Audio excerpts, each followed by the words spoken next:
এই মুহূর্তের সবচেয়ে বড় ব্রেকিং, এবার দেখুন ভুটানের তালা বাঁধ। এই বাঁধ উপচে কিন্তু জল নামছে সমতলে।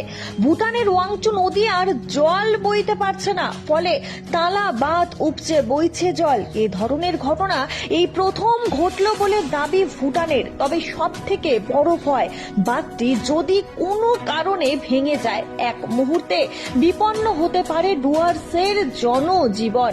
সেক্ষেত্রে ডুয়ার্সের মানচিত্র থেকে মুছে যেতে পারে বহু এলাকা।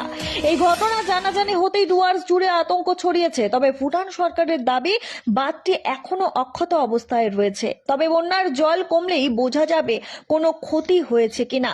বাঁধ থেকে এখনো বিদ্যুৎ উৎপাদন চলছে বলে দাবি। তবে এই দাবিও নড়বড়ে, কারণ ভুটান সরকার বলছে স্পিলওয়ে গেটগুলো খোলা আছে, কিন্তু জলের পরিমাণ অত্যাধিক, ফলে বিপদের আশঙ্কা থাকছে।